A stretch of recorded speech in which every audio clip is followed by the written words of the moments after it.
Hello everyone, मैं mini Krishnan आपके सामने अपन कक्षा 7 की सेकंड चैप्टर ग्रामर का वर्ण विचार देखेंगे। तो इसमें फर्स्ट है वर्ण विचार।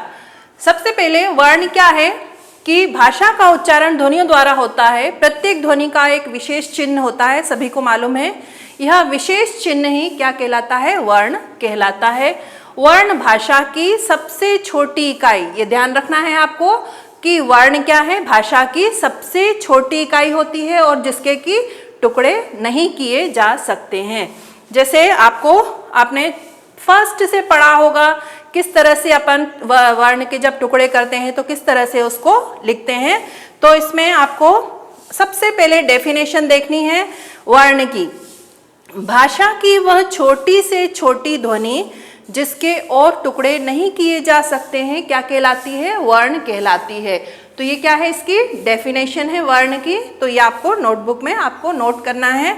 इसके बाद में वर्णमाला।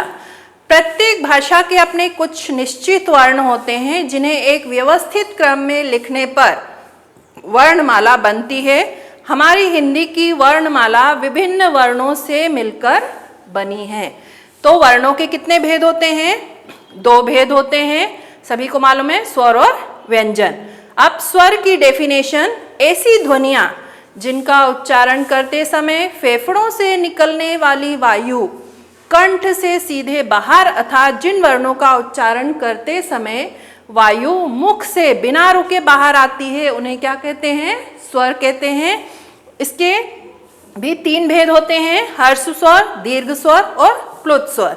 इसके बाद में नेक्स्ट, आप तीनों की आपको डिटेल्स जानना, सिर्फ आप पढ़ के देख लीजिएगा बुक में से। अब अपन को इसमें प्रत्येक स्वर का एक निश्चित चिन्ह होता है जिसे मात्रा कहते हैं। अगर जिस बच्चे को मात्रा में कठिनाई होती है तो वो ये चार्ट के माध्यम से बता सकता है या पढ़ सकता है।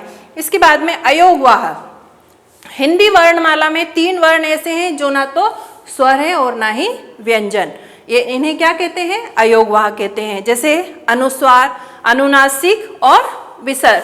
अब इसको मालूम होना चाहिए, अनुस्वार अम की मात्रा, अनुनासिक चंद्रबिंदु और विसर्ग आपने संस्कृत में भी पढ़ा होगा। कोई भी शब्द के सामने 2 बिंदी हम रखते हैं तो उसको क्या बोलते हैं? विसर्ग बोलते हैं। इसके बाद में इनकी डेफिनेशन। इसके बाद व्यंजन, ऐसी ध्वनियां जिनका उच्चारण करते समय फेफड़ों से निकलने वाली वायु कंठ से सीधे बाहर नहीं आती है उन्हें व्यंजन कहते हैं। और हिंदी वर्णमाला में 33 व्यंजन होते हैं।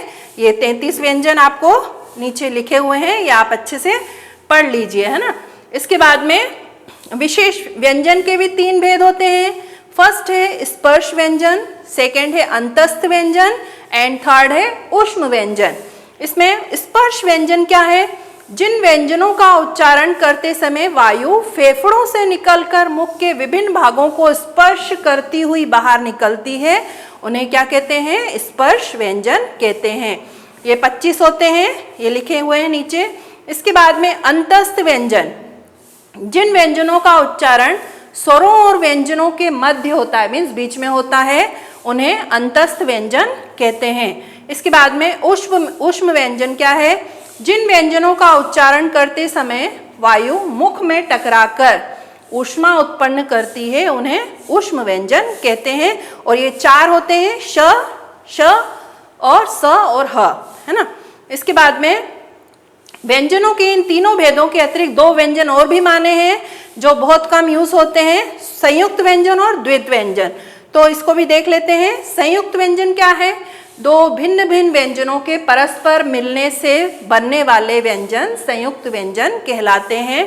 इसके संख्या 4 होती है। इसके बाद द्वित्व व्यंजन, 2 समान या एक जैसे व्यंजनों के परस्पर संयोग से बनने वाले व्यंजन द्वित्व व्यंजन कहलाते हैं।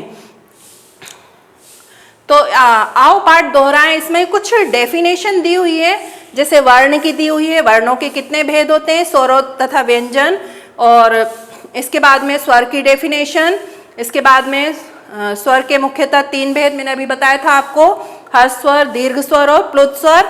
इसके बाद में जिन वर्णों का उच्चारण, इसमें व्यंजन की डेफिनेशन है और व्यंजन के 3 भेद हैं। इसके बाद व्यंजन की डेफिनेशन और उसके बाद में द्वित व्यंजन क्या है। तो ये था। इसके बाद में अपन अभ्यास देखेंगे, आप लोग बुक रखिएगा सामने। तो फर्स्ट क्वेश्चन है, सही विकल्प पर राइट का चिन्ह लगाई है। आपको 3 ऑप्शन दिए हुए हैं, उसमें से 1 करेक्ट है, तो जो करेक्ट है उसके सामने आपको टिक लगाना है। जिन स्वरों का उच्चारण करने में बहुत कम समय लगता है उन्हें क्या कहते हैं? हर्ष स्वर। इसके बाद में सेकंड है, हिंदी वर्णमाला में कितने वर्ण ऐसे हैं जो ना तो स्वर है और ना ही व्यंजन? मैंने अभी जस्ट बताया आपको 3। इसके बाद में व्यंजनों को स्वतंत्र रूप से प्रदर्शित करने के लिए किसका प्रयोग किया जाता है? हलंत का। इसके बाद फोर्थ है, जिन व्यंजनों का उच्चारण स्वरों और व्यंजनों के मध्य होता है, मीन्स बीच में होता है, अभी अपन ने पढ़ा अंतस्थ व्यंजन कहते हैं उसको। और इसके बाद फिफ्थ है, किसी शब्द में प्रयुक्त सभी वर्णों को अलग अलग करके लिखना कहलाता है वर्ण विच्छेद। इसके बाद में वर्ण किसे कहते हैं, स्वर किसे कहते हैं, व्यंजन की परिभाषा, अयोगवाह की डेफिनेशन, संयुक्त व्यंजन एवं द्वित व्यंजन आपकी बुक में ही है। और इसमें अपन ने आओ पाठ दोहरा है, इसमें भी आपको सारे डेफिनेशन मिल जाएंगे, तो इसके अकॉर्डिंग आप करेंगे। इसके बाद में क्वेश्चन नंबर 3 है, दिए गए रिक्त स्थानों की पूर्ति कीजिए।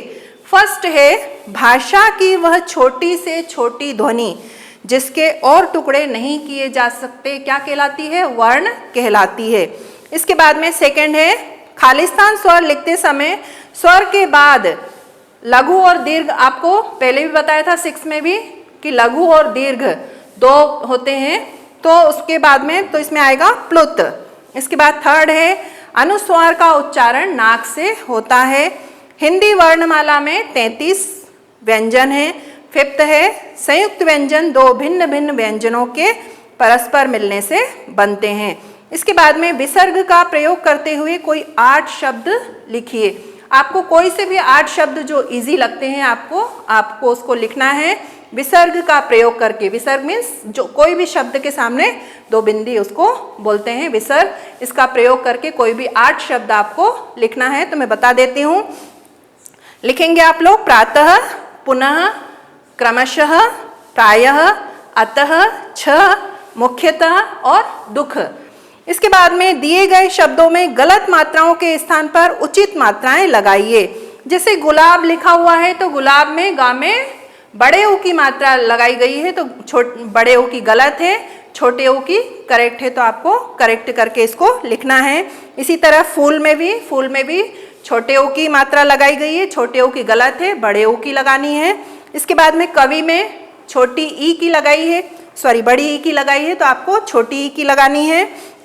जागरूक में उ रुक, तो रा का उच्चारण गलत है, तो आपको करेक्ट करके आपको पीडीएफ में मिल जाएगा, आपको करेक्ट करके उसमें लिखना है। इसके बाद सुक्ति छोटे ओ की लगाई गई है, सुक्ति में बड़े ओ की मात्रा आएगी। इसी तरह खोया में औ की मात्रा लगी है, ओ की मात्रा लगेगी। इसके बाद में पूजनीय में छोटे ओ की बताई है आपको बुक में, छोटे ओ की गलत है, बड़े ओ की करेक्ट है।